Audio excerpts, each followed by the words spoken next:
everyone, and welcome to Pius Talk, the show where everyone has a story worth telling. We strive to inspire everyone in their spirituality, to motivate our parishioners in their Christian walk, and to connect and support each other through this time of social distancing. I'm Colleen Para, your host for today. This show comes to you from Tucson, Arizona, home of St. Pius X Catholic community. Our guest this week is Joe Sankovich, and Joe, I'm so happy that you're here, and you tell me that you're a storyteller. I am. So I am really looking forward to hearing your stories, and this is about your Christian walk. And tell us a little bit about your relationship with the Catholic Church as a child. I was the second of 6 kids born in Johnstown, Pennsylvania. Small town known for flooding. A steel town, a coal town. And surrounding Johnstown are hills. I went to public grade school. My parents are of Polish and Croatian descent. So we had a very ethnic household growing up. Spent my summers with my grandmother on my father's side after my grandfather died, and learned an awful lot from my grandmother, who barely spoke English. But she maintained a very important place in my life. As kids, we did the typical pre-Vatican II things. We went to Mass on Sunday. Every other week, my older sister and I walked about a mile to go to confession. And after church on Sunday, 8 o'clock, 9 o'clock, we were in the basement of the church in small circles with nuns teaching us catechism. And you eventually became a priest. Well, from that beginning experience, I was around 7th, 8th grade thinking about priesthood, and really was interested in religious order. My vocation was, I suppose, something akin to any number of others, as I've found out later. I began to become aware that I was gay around 8th, 9th grade, and given the teachings at the time, felt that the only way that I wasn't going to hell was to become a priest. Well, so that's what I did. But it wasn't that easy. So it had to be quite a struggle for you during the seminary, becoming a priest, and then leaving the priesthood. Correct. I delayed tonsure, which was the first step in. Mm-hmm. I delayed it twice. I delayed minor orders once, mm-hmm. seeing my classmates go ahead mm-hmm. and do that. Because you had doubt. I had doubts, mm-hmm. yes. That's another one of those what ifs, if onlys. Yeah. You were still so young. Yes, exactly. Yeah. Early 20s. How were you treated by the church, and how did that make you feel? I had arrived, unbeknownst to me, back in Altoona, Johnstown. My reputation preceded me. Mm-hmm. I was known as a flaming liberal Detroit priest. Mm. I couldn't teach anything in the parish. One of the priests that I knew from Johnstown invited me to teach New Testament at his parish, a series in Advent and a series in Lent. So I would drive into Johnstown. This was about 30 miles out of Johnstown.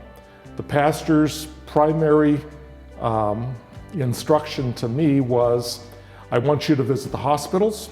There were 3 of them.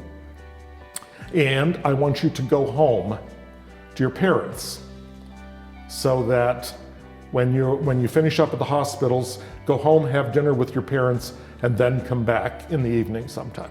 So that's where I decided that after 3 years of that, I was having awareness issues. and I talked to a psychiatrist who was a member of the parish, and he was very Freudian, and he basically said, "You're either going to leave or go nuts." So I elected to leave. When I came to Pius, I was still traveling a lot, so I didn't have a lot of involvement here at the parish until after I got cancer. And after successful treatment of cancer, I met Sister Barbara. She came to visit me at the house. Harry had sent her to visit me. Out of that, I'm invited to Tuesday morning Mass. I decided it's safer for me to go during the week because I'm doing chemo. So I start coming on Tuesdays, and I befriend Barbara and find out that the parish in Michigan that I had done my job as religious ed director was Barbara's home parish. So we had an immediate connection. So she invites me to join the Saturday night dinner group following Mass on Saturday nights, and I become involved and more comfortable with this group of people. And it's in the context of being at Tuesday morning Mass that I'm able to interrupt Harry and say, "I got a thought, Harry."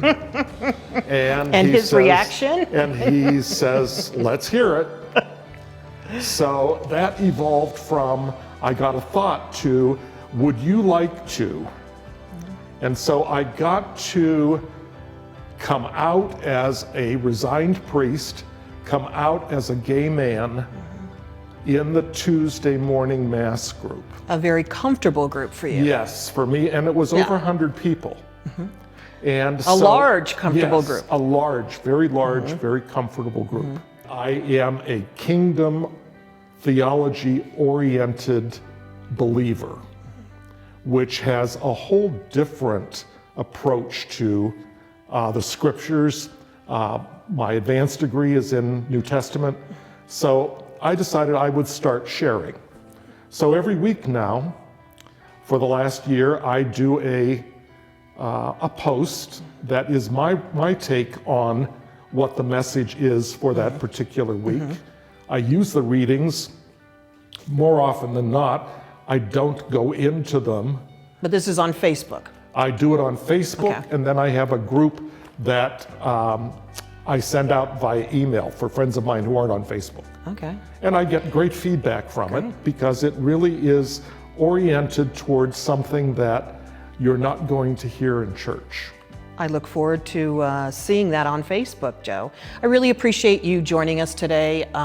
We're out of time, but we know that we can catch you on social media and hear more about your life and pretty much, I would say, a different look, a different view of what we may see in the church or hear every day. Thanks for joining us today. We are so glad you're here. If you liked what you heard, press that like button below and share your comments. Also, what is your story? We would love to hear from you. And don't forget, subscribe to our channel and get notifications for upcoming events. We have plenty of events that we would like you to take part in. Tune in next week for another episode of Pius Talk. And in the meantime, stay safe, pray always, and sing like you mean it. God bless you all.